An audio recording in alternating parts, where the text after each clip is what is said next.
This is Hannibal here from thehannibaltv.com with Mil Muertes from Lucha Underground.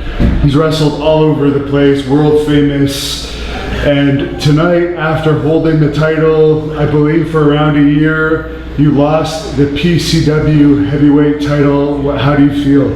So Hannibal, I feel kind of sad because I want to defend that title many more, but this time I just get beat for Hammer.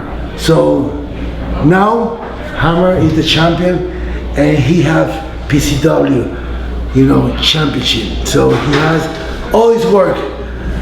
At least I was here for a year. I just handed the PCW championship and now I lost it, but it comes, it goes. So I'm here defending it. Everybody knows I'm doing the fucking 100%. And you just wrestled in Puerto Rico not too long ago for Hugo Savinovich. Yeah. Exactly. I went to Puerto Rico and everybody knows I was there for many years. And with the character Mil Muertes, I just went there like 6 weeks ago and I was wrestling RVD.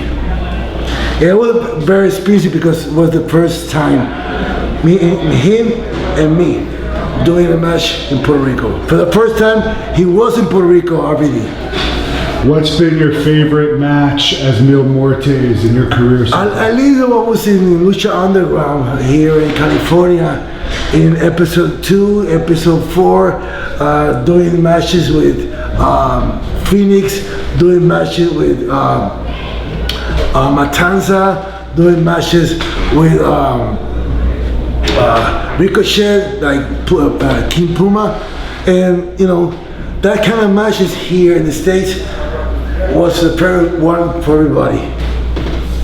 And where can people follow you on social media? Social media was Ricky Banderas, just in Facebook, and Twitter is @Mesias AAA, and Instagram is Mil Muertes Mesias.com. I think this duck. And last question here. I've heard CMLL actually outdrew WWE Christmas week. Yeah. Wrestling is really popular now in Mexico. You're really famous in Mexico. What's your opinion on the scene down there? With CML? With both. Both and the WWE competing. Yeah. Really, it's like everybody knows in Mexico, CML is a company for 80 years, and WWE, they come maybe 13 years ago, and they established, but they come in Mexico not to compete, doing only 2 shows or 1 shows a year. So CML is the biggest company right now, except AAA, because AAA is around national, around the world. Like Latin, but CML is the biggest company in Mexico, so the biggest wrestlers are there. I see. And Sting, you had a really memorable feud with him. Sting, yeah, I was working with Sting in Mexico. It was a good experience. At least I love working with him, and it was my first time doing icon like him. And finally, any message for the fans up in Canada to wrap this up? Please, thank you. I went to Canada last year. It was a wonderful experience. I hope going back. And take care. God bless you. And here, Mil Muertes from Lucha Underground. Blood Hunter, January 10th, I'm Arabian Break Your Skull for PCW. This is Hannibal here from thehannibaltv.com with the new PCW Ultra Heavyweight Champion, also MLW star, Alex Hammerstone. Congratulations. Thank you so much. You defeated Ricky Banderas. He's fought all the top wrestlers, Sting, AAA star, had feuds with Vampiro, and now you got a victory over this guy. How do you feel? I feel awesome. I mean, I started here with PCW about 3 or 4 years ago now, and it's just crazy from starting on the undercard, you know, barely just happy to be on the show to now representing the company. It's been a hell of a journey, and Ricky was a hell of a match tonight. Now in MLW, what are your goals for that federation? I mean, my goal pretty much anywhere is I want to get to the top. When I signed with MLW, that was, you know, I made that apparent from day one. At the beginning of 2019, that, you know, kind of the boom happened in wrestling, where once AEW, you know, became a real company, you know, started throwing out contract offers. You know, ROH started offering more people stuff, Impact started offering more people stuff, and I found myself in a position where I did have some choices, you know, on the table. But MLW was like the one company that, it wasn't like they were throwing tons of money, but they threw like the idea that they wanted to build something with me, and that's what I wanted to hear, because I want to get to the top. I want to be, right now I'm the national open weight champion of the company, but I want to be the heavyweight champion. I want my, you know, name to be synonymous with the company, basically. We've seen some MLW, AEW crossover with guys like MJF. They really need heavyweights there. Do you think there could be a possibility you jumping over there in the future? It's one of those things where I'm tied up under contract, you know, for the next 2 years, and I do think we did see some of that crossover, but I do think companies are starting to veer away from that. They're starting to realize that, you know, the guys that they're trying to position in one way are being made to look a different way on the show they're sharing talent with. So I think the days of seeing you know, the companies be so friendly to share talent is those are going to start moving behind us. So as far as while I'm still under contract, I don't necessarily think that's in the cards. And as far as what's going to come after that contract is up, I really have no idea where it's going to go. You know, it's really going to come down to what I'm able to accomplish in the next 2 years. Where can people follow you if they want to look you up on social media? I'm very active on social media. I'm on Twitter, you know, 24/7, and it's at Alex Hammerstone on Twitter, Instagram, and Alexander Hammerstone on Facebook. Final message to the fans up in Canada. Bring your boy Hammer out there. It's been a long time since I've been in the Great White North, and I always have a good time out there. So hope I make it out your way soon. This is Hannibal here from thehannibaltv.com, and I'm with the masterpiece Chris Masters, who was just victorious here in PCW Ultra here in LA. First of all, congratulations on your win tonight. Thank you, Hannibal. How you doing?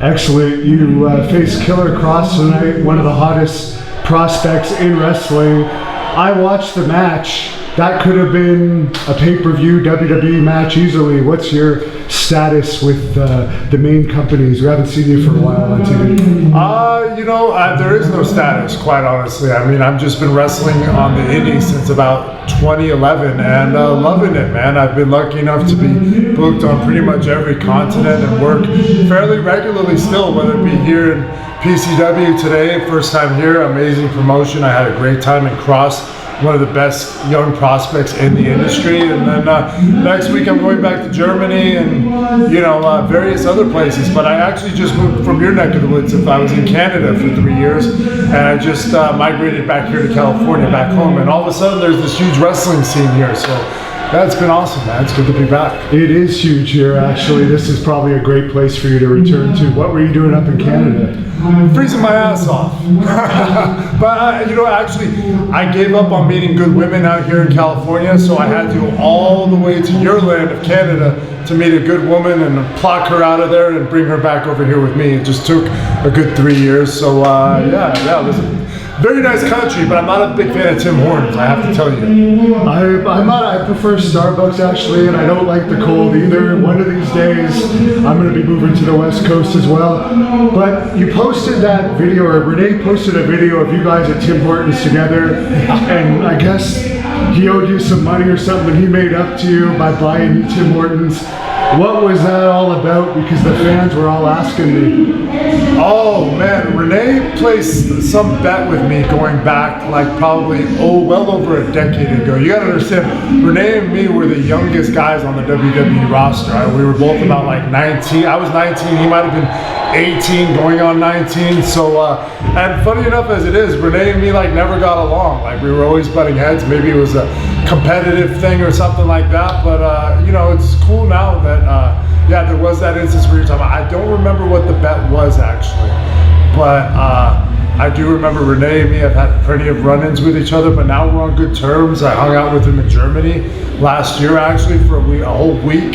Carlito came down. I think we made a video for you, and yeah, we're on good terms, man. Renee's in a much better place now in terms of just he's just so much easier to interact with. He's a little more peaceful. I see you're still in same shape you're in pretty much in WWE. What are your workouts? Close enough.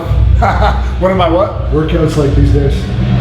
You know, I try to get in the gym like 5 days a week for at least an hour to an hour and a half. And just to like, you know, a lot of times, I mean, I still go to the gym for wrestling, but you know, I get a lot of satisfaction of the way how I feel when I leave the gym, and in terms of just getting that done and, you know, getting your body moving. So, you know, a big part of my life, I don't think I can give that part up as much as I do wake up lazy as fuck sometimes. What was your favorite part of your WWE run? You know, for me personally, it was just coming in there at that young age and then working alongside all of the guys I grew up kind of like idolizing. You know what I mean? I grew up idolizing all of those guys. You know, I had Shawn Michaels in the locker room with me, and Ric Flair, and you know, even just working with Val Venus when I got up there was like, you know, it was just amazing because you just go from a point when you're that young. Literally, it's just 5 years prior to that you're just literally a mark or a fan with posters on your walls and the figures and the tape collecting, and then, you know, just somewhere within that time span, all of a sudden you're amongst them. And that was very intimidating, but it was also like pinch myself every day type thing. Who was the biggest guy you looked up to that you ended up wrestling? Shawn Michaels. Shawn Michaels. Oh yeah, I've always thought and still think he's the best in-ring performer we've ever had, like in the ring. You know, we've had bigger draws, obviously. We've had our Rocks and our Hogans and all that, but I grew up idolizing Shawn, so then when I actually got to the point where within my first year I was able to work that program with him right after his feud with Hogan was just a dream come true. I mean, you might as well have told me I was going to win the world title. Now, was the Master Lock your invention, or was that one of the producers gave that to you? You know what? I'm not 100% sure on this, but I like to give the credit to Arn Anderson, because we were trying to come up with a finisher for me, and we had some other ideas. They were coming up with this idea of like a torture rack into a neck breaker and some other, and just nothing was clicking. And then somebody came up with the idea of the full Nelson, and again, it seemed very simple. I didn't necessarily have faith that it was going to get over, because we were so used to guys doing these elaborate, crazy finishes. But you know, what's old is new, and they wanted to recondition the fans to kind of that old school thing. And like a full Nelson is a viable hold. I mean, if you torque the neck forward, you're going to turn purple, you're going to pass out. So it kind of worked out. So I'd like to thank Arn Anderson, and then Shawn and Hunter were very instrumental in like almost like doing what they're doing now. They were helping me develop the gimmick in terms of the posing routine. They probably had input on the finish as well. So you know, it's no surprise that they're doing what they do now, actually. Did you ever watch Ken Patera matches to learn how he did it? Because he was one of the guys that were known for that. Oh yeah, I watched. As well as Billy Jack Haynes, by the way. Oh yeah. And then, so him, what was it, Hercules, then Warlord, obviously. Warlord was a huge, they didn't do it like Patera, but, and then, you know, I had to watch, you know, for Vince, I reminded him a lot of Paul Orndorff. So I ended up having to watch a lot of, not just those guys, but Paul Orndorff and Ravishing Rick Rude.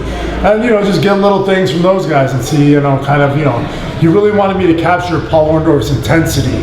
But I was so young in the business, I didn't have that yet, you know what I mean? So it's funny, he was trying to get me to work with Paul, but just too green at that point. All the guys now are known, well, not all of them, but some of them are known for dating the divas. Did you ever have any behind-the-scenes relationships?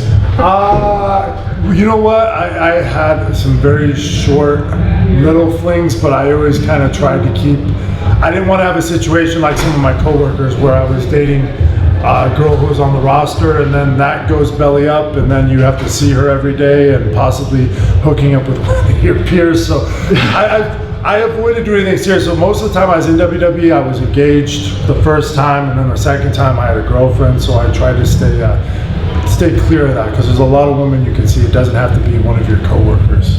Right, and you left on, I guess, pretty good terms. I never heard it was any reason in particular, any screw up you did or anything like that. Did they tell you the door was open for the future? You're still a young guy.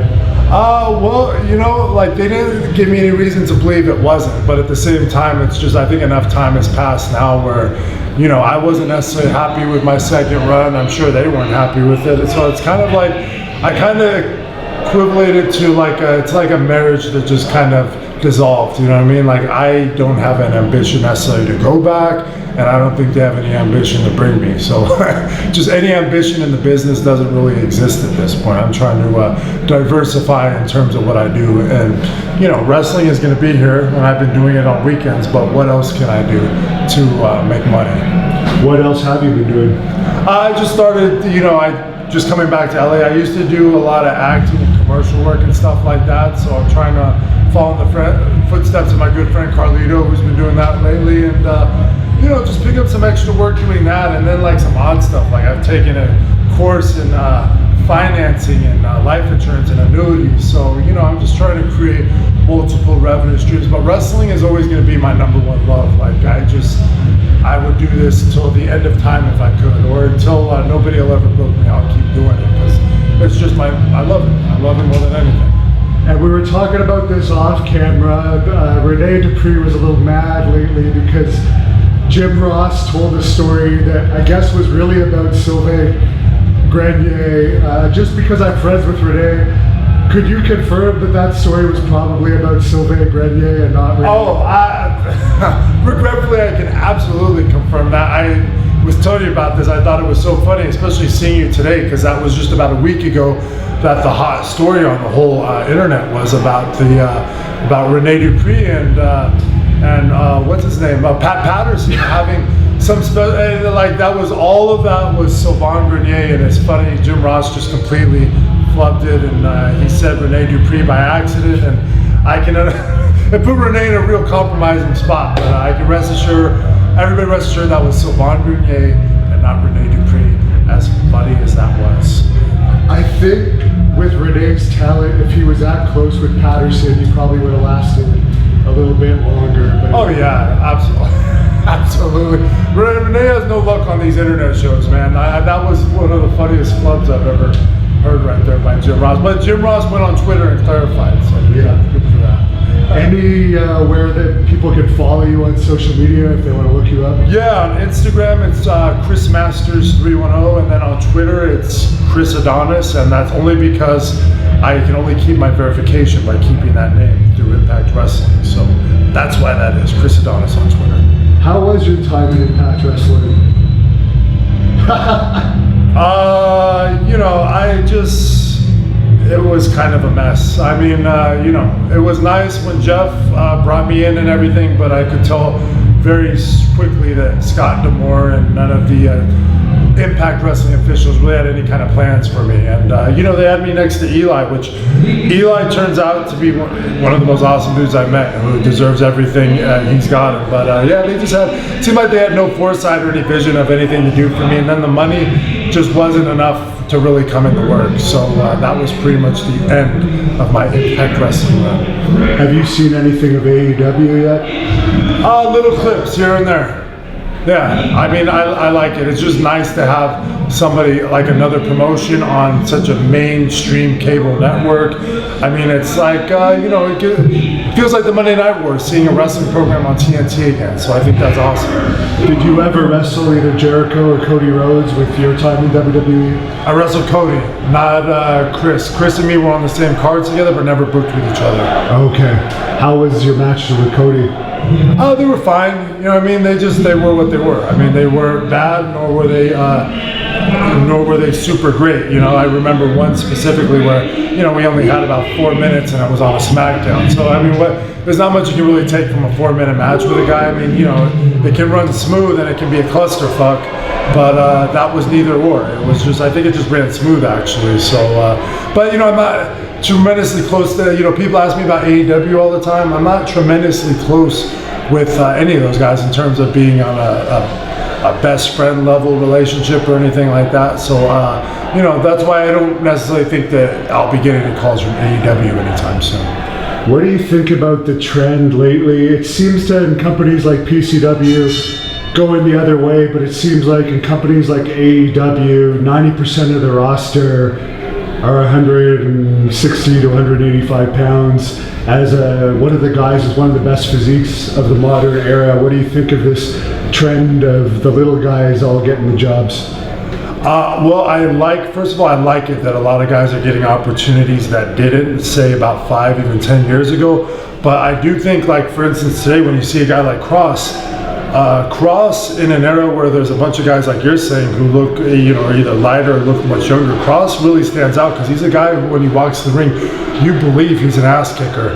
And so I don't know if it necessarily matters the size of the guys, but it is nice to see guys who you think can legitimately beat some ass out there and that you would legitimately be intimidated from. And I think that's something that the business is always going to need, you know, on some level or another. So you can't just you know, take out all those guys and put in a bunch of, you know, 150-pound high flyers. You know, that's not going to work. How did you get along with John Laurinaitis in WWE?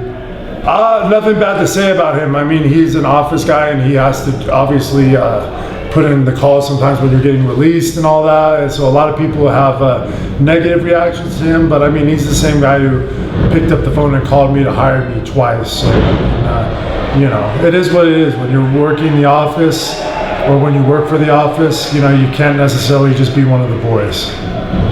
Well, thank you very much for talking to us. I hope to get a full career interview with you one day, maybe at a future PCW show if you're going to be a regular here. Anything to close off this interview with? I just want to say, Hannibal, it's been a pleasure. I've sat around my place and spent hours watching your videos, so I mean, it's a pleasure to be on here with you, and keep doing what you're doing, man, because I'm sure myself and all the other wrestling fans and viewers are loving it. So keep it up. This is Hannibal here from thehannibaltv.com. I'm with Victorya Vaughn from War Beast, PCW Ultra female superstar, and you've been wrestling all over the place since the last time I spoke to you a year ago. Do you want to fill the fans in on what you've been doing? Recently, I am nominated for Rookie of the Year, or I should say Viva Van is, but she's not here right now. And helping out with donating money to Vietnam for their pro wrestling school, helping them getting a pro wrestling ring. Wow, is that where you're from? Yes, my family's from Vietnam. Wow. I've never heard of any wrestling over there ever. Has it happened before? It's brand new. The school started about 2 years ago. They're called the SPWC, Saigon Pro Wrestling Club. And right now they're putting on shows, and they're just putting shows on a 2-inch mat. Wow. Giving it their all. You go to a lot of metal festivals, don't you? When I can, yes. I haven't been to a show in a while since I've been working a lot. What is your regular job now? Regular job? It's wrestling. Wrestling? That's and awesome. Going to school, trying to get my bachelor's. I'll be done in May 2020. What's the craziest thing you've seen happen at one of those metal festivals? Craziest thing?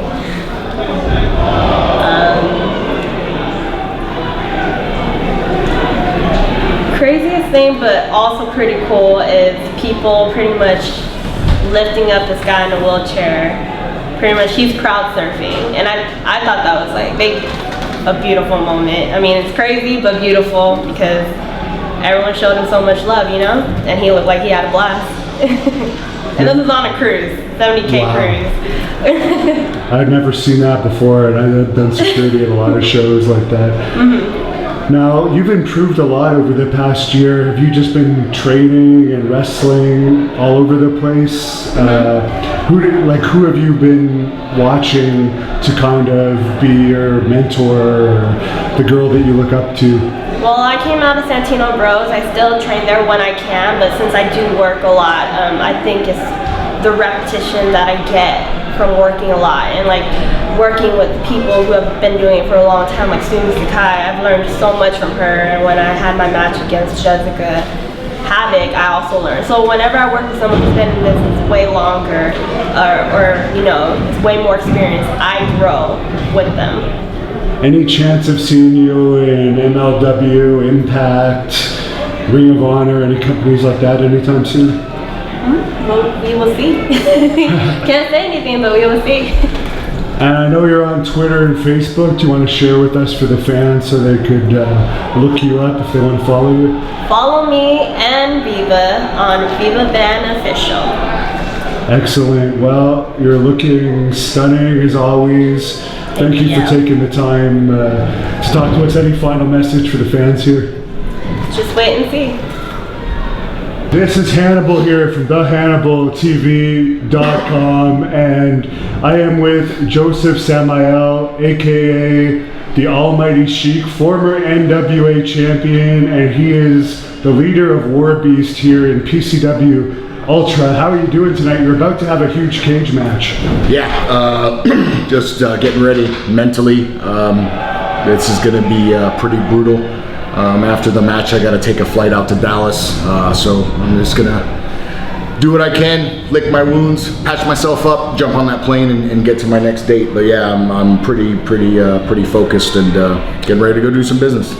Now, I've been to a lot of independent shows. I've been to Impact shows, WWE shows, you name it. We hear NWA now bragging about selling out 250 fans. You have 1,000 or more here tonight for PCW, here to see War Beast.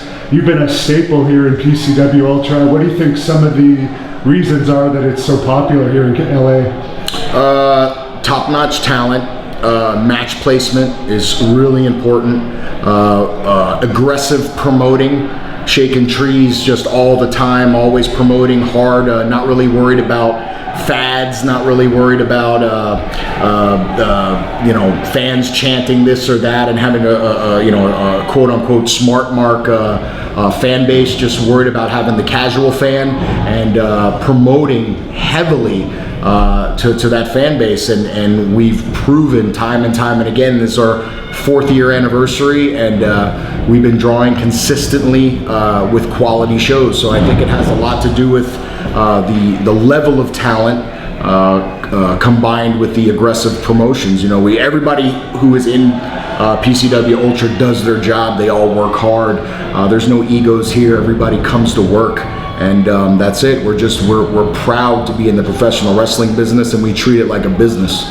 And I've heard PWG, which for some reason is the most known LA league worldwide, they haven't actually even been selling out a 750 seat building recently. So I hope that in the future more and more people find out about PCW Ultra, because what I've seen so far tonight is an amazing show, and this is a packed crowd, it's a hot crowd. It's really impressive what you guys have built here in LA. I appreciate that. Yeah, PWG's got like a 20-year head start or something like that on us, and they've got a name, and they've launched a lot of great wrestlers, and they've had a lot of great wrestlers wrestle for them, and and we'll get our time too. It's consistency and quality, and I think we've proven that, and I think our team has proven that for a long time. And just not as long, and time will tell where we land in the future, but I think it's all onward, forward, and upward momentum for us, and we continue to bring in the top wrestlers in the world, and now you're seeing our talent that are homegrown, if you will, getting signed to the WWE, MLW, ROH, on and on and on and on. And I think that everybody sees this place as a launching pad as well. It's just we need the time. We need the years behind us to have a history. And we're 4 years in, and we've got a very respectable history thus far. And I don't see anything changing. You manage the MLW World Champion Jacob Fatu. He's also part of War Beast. In MLW, you're known as the Contra unit. How did you like coming to MLW, being seen on a national stage, international stage again? They have international TV. This is one of the biggest breaks you've had since your NWA title reign. Yeah, it's great. I mean, I'm a firm believer in consistency. So I've always focused on my goals, and I just happened to get a nice run in what some people would consider the twilight of my career. That's fine. I've had a great time in professional wrestling the whole time I've been there, and I appreciate the current role that I have. And I'm grateful, and I like working there. I like the work we do there. I'm very proud of it, and I'm very proud of Jacob Fatu. He's just a sensational, spectacular, once-in-a-lifetime athlete. And I'm the leader of Contra, so I manage Jacob. I also wrestle in the group. I don't mind wrestling. I don't mind managing. I do whatever job that I need to do. It's just primarily keeping one foot in front of the other and being useful within the wrestling business. So, I'm just pretty happy with that role. I really also love working for a company in Seattle called Defy. They're absolutely fantastic. Their fans are fantastic. I love working for PCW Ultra. It's one of the hottest independents I've ever had the pleasure of wrestling in front of, things are good. Now, PCWUltra.com is the official website for people that want to know more about PCW. It's well worth taking the drive if you live a couple hours out of Long Beach. Yeah, in my opinion, definitely. I think your next event here is March 27th. Where can people follow you personally on social media if they want to look you up? So you can follow me on Twitter at Josef Samael. That's JOSEF SAMAEL. Me and Fatu are at allviolenceslegal.com. That's where you can find all the War Beast and all of our dates and our t-shirts on prowrestlingtees.com/warbeast. Twitter, or Instagram rather, at Josef Samael. And then everything PCW is PCWUltra.com. The next show is going to be March 27th. And there's going to be the who's who of professional wrestling. We've had the Great Muta here, Terry Funk, Ricky Steamboat, Stan Hansen, Sabu, the Sandman, Mil Muertes, everybody, Mick Foley. So, we've had a really good run of luck with legends, luchadors, high flyers, hardcore guys, top women. The international wrestlers, British wrestlers, catch wrestlers. Guys from Ireland and guys from Australia. I believe Adam Brooks will be here from Australia. MCW is another company we work with.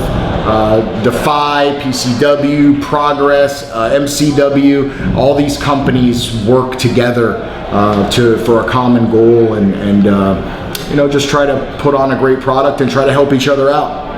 And if anyone wants to know about your career prior to MLW, they can look it up right here on the Hannibal TV, the Almighty Sheik full shoot interview. I had very positive feedback on that. Any message to leave the fans with tonight?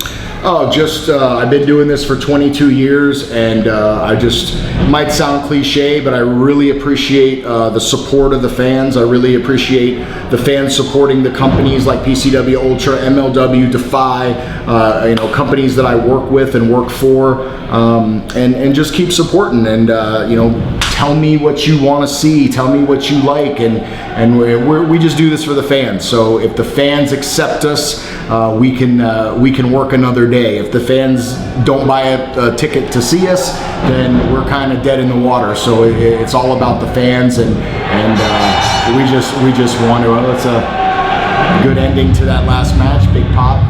Yeah, it's just all about the fans and what they want, and I just am very proud that they want War Beast and they want Contra Unit and they want what we're selling. It's humbling, and I'm very grateful.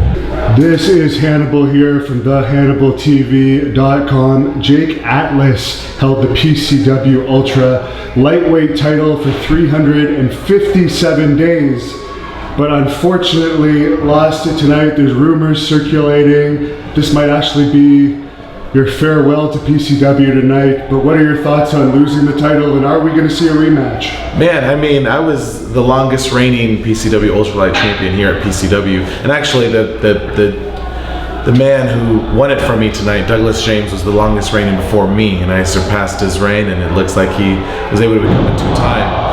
That title meant a lot to me. You know, it was I carried this division for so long, for 357 days, you know, match after match after match.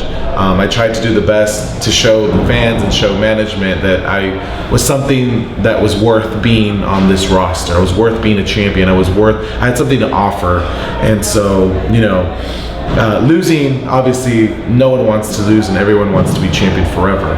But I think it speaks volumes when you know you've put your blood, your sweat, your tears, and your dedication to make the division and the championship and its challengers mean something. So, you know, I did lose the championship, and you know, rumors are saying this is my last match and this was my last time at PCW Ultra. But if it's not, you know, never say never. I'm ready to come back and take back my championship. Now, for some of the fans up in Canada that may never have seen you compete, what are some of your career highlights thus far? So, obviously, longest reigning PCW Ultralight champion. I was on PWG's Battle of Los Angeles this year. I was able to make it to the second round. I had stellar matches with AEW's Jungle Boy, New Japan's Dragon Lee. I've held Santino Brothers heavyweight champion from the Santino Brothers School out here in Southern California. I, you know, have had matches at Defy, which is kind of closer to up to the border. Yeah. I've traveled all over the nation. I went to the United Kingdom and had a couple of showings out there for Fight Club Pro, who is owned by NXT UK's Trent Seven, and also OTT Over the Top Wrestling in Ireland. So that was a huge career highlight this past year. So I definitely got my name out there a little bit more this year. So yeah. And where can fans follow you if they want to look you up on social media? So all of my social media handles are the same. You can find me at I am Jake Atlas. I am most active on Twitter and Instagram. So go ahead and hit that follow button and give me all your support. I definitely appreciate it. Well, thanks a lot for speaking with us. I know you're on to great things, so best of luck to you. Thank you so much, and thank you guys. Thank you for watching. You know, there's wrestling fans around the world that are talking about all these different organizations, whether it be WWE or AEW or Impact or New Japan or Wow Women of Wrestling even. And when Devin asked me to be part of Hannibal on YouTube, I said, man, I've been watching Hannibal YouTube for years. You couldn't bring in David Pinzer to come interview me and ask me about my long career as a veteran ring announcer? I mean, and then you ask, like at the end of the night, for me to wrap up and give results. I wrap up the end of the night looking for sponsorships, as always. I'm shaking my hand on purpose, okay? And a bacon chocolate donut from one of the fans, and never trust food that you get from fans. But he asked me, he said, well, I'm hanging out with some of the legends like Kevin Sullivan, so I don't have time to personally interview you, but we'll get to it down the road, maybe at the next time.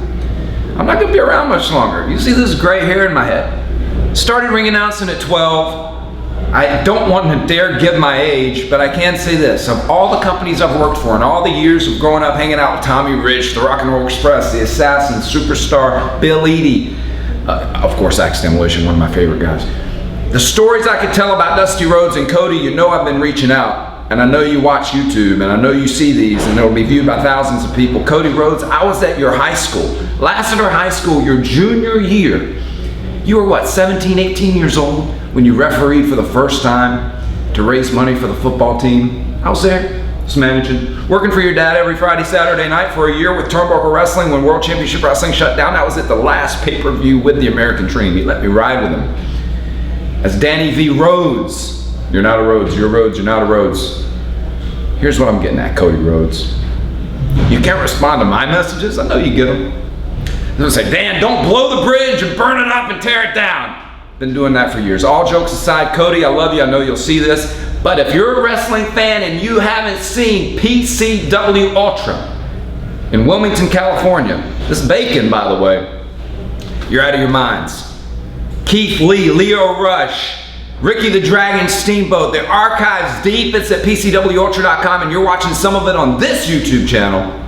But at PCW Ultra every Friday, Mutiny the program with Todd Kenley, Christian Cole. That's it. I'll likely never work again. David McLean's calling somewhere for Wow Women of Wrestling. I'll plug it all. Next time in depth, I'll give all the dirt and skinny because let's be honest, PCW Ultra is the only place really booking me at this point. The fuck cares, right? Cheers to you. Enjoy yourselves, fans, and we'll see you right back here next time, okay? Yeah, bring me another one.